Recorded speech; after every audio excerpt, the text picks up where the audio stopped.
ay albaabka markaan soo furay ay qoriga u qabteen qoriga iga toosiyay aan idhi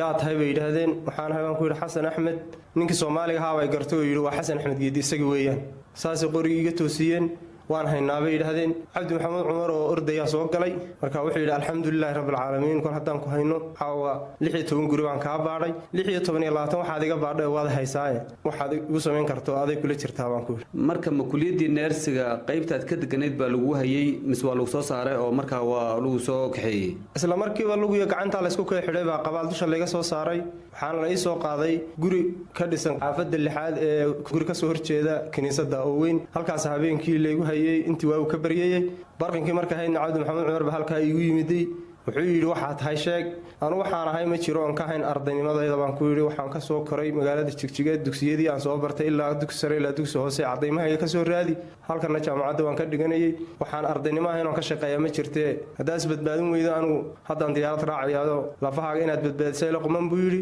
wax intaa ka baxsan oo ka shaqeeyaa ma jirto waan ku yidhi fiidkii markay tahay yaa laba nin oo dhar carabi ah xiran oo inay axmaara ayaa ii soo dhacay indhaha intay iga xidheen bay halkaa iga soo qaadeen qabaal bay igu soo tuureen halkan waxay keeneen booliska asluubta halkaas muddo fara badan oo aad aan ugu rafaaday ay hayeen iguna jirdili jireen wixii lagu eedeynayay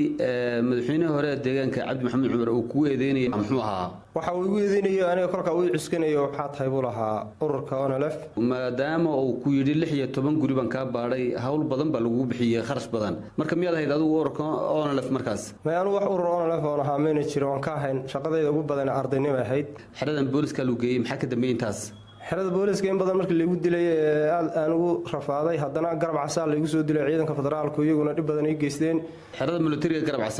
militariga garab case muddo aad u fara badan halkaa markii lagu dilayay marar badanna ay yiraahdeen buu dhintay oo habeenada qaarkood xageen ku asnaa iyagoo aan soo miirsaday maalin baa si degdeg meelna loo joojiyo la yidhi waad xukumantiin dil baad ku xukumantiin toddobaad ka baxdina suway baa naloo qaaday gaari shabaq inta lagu riday maxkamaddu marka qareen meed qabsateen meel idin ballamiyay meed ku soo noqoteen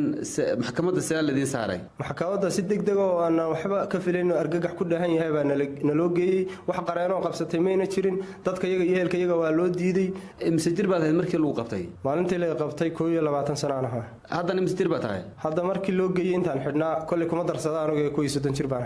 xasan imsa bilood baad marka hadda banaanka joogtay hadda waxaan joogaa bil iyo 14 cisho yani hawada 11 sanaad ka maqnayd hadda soo gashay markaan soo baxo wareer badan baan dareemayaa baabuurta xiinkeeda in yar markaan magaalada joogo durba guriga inaan ku noqdo ayaan jeclaysanayaa xataa xaafadda imika markay daawanayso TV-ga iyo ciyaalku markay ciyaarayaan iyo qol gooni aan iska joogaa dabeecadaydu si yar gooni bay